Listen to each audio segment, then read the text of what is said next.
নমস্কাৰ বসন্ত Sharma astrology YouTube চেনেললৈ আপোনালোকক স্বাগতম জনালো। আমি জাত পুৰুষৰ কোন অংশৰ পৰা জন্ম পাইছো জানিবৰ ইচ্ছা নাযায় নেকি? জাত পুৰুষ মানে হ'ল ভগৱানৰ কোন অংগৰ পৰা আমি জন্ম লাভ কৰিছো। জাত পুৰুষৰ অংগসমূহ হৈছে মূৰ, মুখ, কান্ধ, সোঁবাহু, বাওঁবাহু, হৃদয়, সোঁহাত, বাওঁহাত, নাভি, গুহ্য, সোঁ আঁঠুত, বাওঁ আঁঠুত, সোঁ ভৰিত আৰু বাওঁ ভৰিত। এতিয়া মই আপোনালোকক বিতংভাৱে জনাবলৈ বিচাৰিছো, আমি প্ৰত্যেকজন মানুহেই ভগৱানৰ কোনোবা এটা নহয় কোনোবা এটা অংগৰ পৰা জন্ম লাভ কৰো বুলি ধৰা হয়। এতিয়া চাওক, আমি ভগৱানৰ কোন অংগৰ পৰা জন্ম পাইছো কেনেকৈ জানিম? যিদিনা আপুনি জন্ম গ্ৰহণ কৰিলে সেইদিনাৰ তাৰিখত সেই পঞ্জিকাত ৰবি বুলি লিখা থাকে। সেই ৰবিৰ কিমান অংশৰ পৰা আপুনি জন্ম লাভ কৰিছে পঞ্জিকাত লিখা থাকে, আৰু আপোনাৰ সেই দিনাৰ নক্ষত্ৰটোৰ কিমান নম্বৰ, কিমান সংখ্যাৰ নক্ষত্ৰ, ৰবি থকা নক্ষত্ৰৰ পৰা আপোনাৰ জন্ম নক্ষত্ৰলৈ হিচাপ কৰিব লাগে। এতিয়া হিচাপ কৰিব কেনেধৰণে আপোনাক মই শিকাই দিছো। ভগৱানৰ মূৰত তিনিটা নক্ষত্ৰ ধৰা হয়, মুখত তিনিটা নক্ষত্ৰ ধৰা হয়, কান্ধত দুটা নক্ষত্ৰ ধৰা হয়, সোঁবাহুত এটা নক্ষত্ৰ ধৰা হয়, বাওঁবাহুত এটা নক্ষত্ৰ, হৃদয়ত পাঁচটা নক্ষত্ৰ ধৰা হয়, সোঁহাতত এটা নক্ষত্ৰ ধৰা হয়, বাওঁহাতত এটা নক্ষত্ৰ ধৰা হয়, নাভিত এটা নক্ষত্ৰ ধৰা হয়, গুহ্যত এটা নক্ষত্ৰ ধৰা হয়, সোঁ আঁঠুত দুটা নক্ষত্ৰ ধৰা হয়, বাওঁ আঁঠুত দুটা নক্ষত্ৰ ধৰা হয়, সোঁ ভৰিত দুটা নক্ষত্ৰ আৰু বাওঁ ভৰিত দুটা নক্ষত্ৰ ধৰা হয়। এতিয়া ৰবি আপোনাৰ যিমান নম্বৰত আছে তাৰ পৰা আপুনি হিচাপ কৰি আহক। হিচাপ কৰি আপোনাৰ জন্ম নক্ষত্ৰ কিমান নম্বৰ তালৈকে হিচাপ কৰক। কৰি পেলাই মুঠতে ২৭টা নক্ষত্ৰ, ২৭টা নক্ষত্ৰৰ অংক হিচাপ হোৱাৰ পাছত পুনৰ একৰ পৰা হিচাপ কৰিব। এনেধৰণে আপোনাৰ ভগৱানৰ কোন অংগৰ পৰা জন্ম পালে সেইটো নিৰ্ধাৰণ কৰা হয়। গতিকে জানিব, পুৰুষৰ ক্ষেত্ৰত আৰু স্ত্ৰীৰ ক্ষেত্ৰত দুয়োটাই কিন্তু বেলেগ বেলেগ হয়। যদি আমি এজন পুৰুষৰ গণনা কৰাত আমি যদি ভগৱানৰ মূৰৰ পৰা জন্ম বুলি জানো, তেনেহলে তেওঁৰ ১০০ বছৰ পৰমায়ু হ'ব।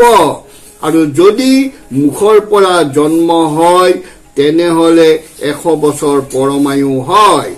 যদি কান্ধত জন্ম হয় তেনেহলে ৯০ বছৰ পৰমায়ু হয়। যদি সোঁবাহুত জন্ম হয় তেনেহলে ৯০ বছৰ পৰমায়ু হয়। যদি বাওঁবাহুত জন্ম হয় তেনেহলে ৮৫ বছৰ পৰমায়ু হয়।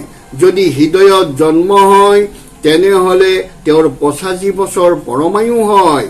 যদি সোঁ হাতত জন্ম হয় তেনেহলে ৮৫ বছৰ পৰমায়ু হয়। যদি বাওঁ হাতত জন্ম হয় তেনেহলে তেওঁৰ ৮৫ বছৰ পৰমায়ু হয়। নাভিত ৮৫ বছৰ, গুহ্যত ৮০ বছৰ, সোঁ আঁঠুত ৮০ বছৰ, বাওঁ আঁঠুত ৮০ বছৰ, সোঁ ভৰিত ৭৫ বছৰ আৰু বাওঁ ভৰিত ৭৫ বছৰ। এনেকৈ বুজিব ভগৱানৰ যি অংগৰ পৰা জন্ম লাভ কৰে কিমান বছৰ পৰমায়ু হয় আপোনালোকক মই জনালো। এইবাৰ শুনক স্ত্ৰীৰ বা মহিলাৰ ক্ষেত্ৰত। তদ্ৰূপ ৰবি থকা নক্ষত্ৰৰ পৰা নিজৰ নক্ষত্ৰলৈ হিচাপ কৰি আপুনি ফল বুজিব। স্ত্ৰী জাতিকাৰ ভগৱানৰ মূৰত জন্ম 3টা নক্ষত্ৰ হয়, মুখত 7টা নক্ষত্ৰ হয়, আৰু সোঁস্তনত 4টা নক্ষত্ৰ ধৰা হয়, বাওস্তনত 4টা নক্ষত্ৰ ধৰা হয়, হৃদয়ত 3টা, নাভিত 3টা, গুজ্জত 3টা, এনেকৈ মুঠ 27টা নক্ষত্ৰ হিচাপ কৰা হয়।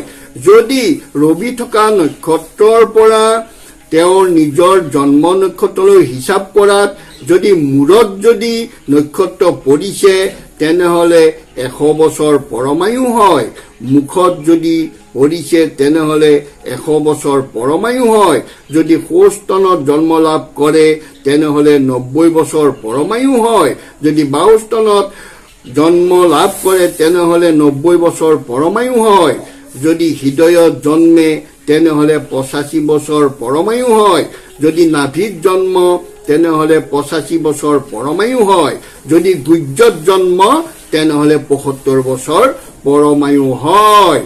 প্ৰত্যেকটা অংগৰে নিজস্ব ফল কিছুমান আছে। আপোনালোকক মই সেই ফলসমূহৰ বিষয়ে ক'বলৈ বিচাৰিছো। জানকচোন পুৰুষৰ ক্ষেত্ৰত কি ফল লাভ কৰে। যদি মূৰত জন্ম হয় তেওঁৰ ৰাজতুল্য হয় আৰু সুখী হয়, ধনী হয়, মানী হয়, জ্ঞানী হয়। আৰু যদি মুখত জন্ম লাভ কৰে তেনেহলে বাকপটুতা হয়, পণ্ডিত হয়, তেওঁ প্ৰিয় ভাষী হয়। যদি কান্ধত জন্ম লাভ কৰে তেনেহলে বলৱান হয়, গৰ্বিত হয়, পৰোপকাৰী হয়, দাতা হয়, ধাৰ্মিক হয়। যদি হৃদয়ত জন্ম লাভ কৰে তেনেহলে তেওঁ ধনৱান, ধাৰ্মিক, পৰোপকাৰী আদি হয়। যদি নাভিত জন্ম লাভ কৰে তেনেহলে তেওঁ দুখীয়া হয় কিন্তু দানী হয় আৰু বিচক্ষণ হয়। যদি গুজ্জত জন্ম লাভ কৰে তেনেহলে তেওঁ ৰোগী হয়, অৱহেলা হয়, কোনো কাম কোনো কাৰ্য তেওঁ সুচাৰুৰূপে কৰিব নোৱাৰা হয়। আঁঠুত জন্ম লাভ কৰিলে পৰিশ্ৰমী হয়, ভ্ৰমণশীল হয়। যদি ভৰিত জন্ম লাভ কৰে তেনেহলে তেওঁ চিন্তাযুক্ত হয় আৰু সৰু সুৰা নানান ৰোগে দেখা দি থাকিব পাৰে। আপোনালোকে পুৰুষৰ ক্ষেত্ৰত জানিলে, এতিয়া আপোনালোকে মহিলাৰ ক্ষেত্ৰত জানক যে যদি মূৰত জন্মে তেনেহলে তেওঁ ৰাজভোগী হয়, আৰু মুখত জন্মিলে ভোগী হয়, মিষ্টান্ন ভোগী, মধুৰ ভাষী হয়। সোঁস্তনত জন্মিলে প্ৰতিভক্তি আৰু তেওঁ পতিব্ৰতা আৰু বিলাসিনী হয়। বাওস্তনত জন্মিলে চঞ্চলা, অভাৱিনী, কষ্টকাৰিণী হয়। যদি হৃদয়ত জন্ম লাভ কৰে তেনেহলে তেওঁ সম্পদশালী আৰু দয়াৱতী হয়, পৰোপকাৰী হয়। যদি নাভিত জন্ম লাভ কৰে তেওঁ সাধৱী, নীতিজ্ঞা, যশস্বিনী হয়। যদি গুজ্জত জন্ম লাভ কৰে তেওঁ কামুকী হয়, কৌশলিনী হয়, চঞ্চলা হয়। গতিকে আজি আপুনি ভগৱানৰ কোন অংশৰ পৰা জন্ম লাভ কৰিলে আপুনি জানিলে। যদি আপোনাৰ ভিডিঅ'টো ভাল লাগিল তেনেহলে লাইক কৰিব, কমেণ্ট কৰিব আৰু শ্বেয়াৰ কৰিব। মোৰ ভিডিঅ'সমূহ পাই থাকিবৰ কাৰণে আপোনালোকে ছাবস্ক্ৰাইব নকৰাকৈ নাথাকিব। আপোনালোকে যিখিনি মোক ইমান দিনে সঁহাৰি জনাই আছে, উৎসাহ উদ্দীপনা জনাই আছে আৰু কমেণ্টৰ যোগেদি যিবোৰ পৰামৰ্শ মোক দি আছে তাৰ বাবে আপোনালোকক বহুত বহুত ধন্যবাদ জ্ঞাপন কৰিছো। অহা ভিডিঅ'বোৰো যাতে আপোনালোকে এনেধৰণে চাই থাকে, কমেণ্ট কৰি থাকে, তাৰে বাবে মই আপোনালোকৰ ওচৰত আশা কৰিলো। ভগৱানে আপোনালোকক কুশলে ৰাখক, ভালে ৰাখক। আজিলৈ সামৰিছো। ধন্যবাদ।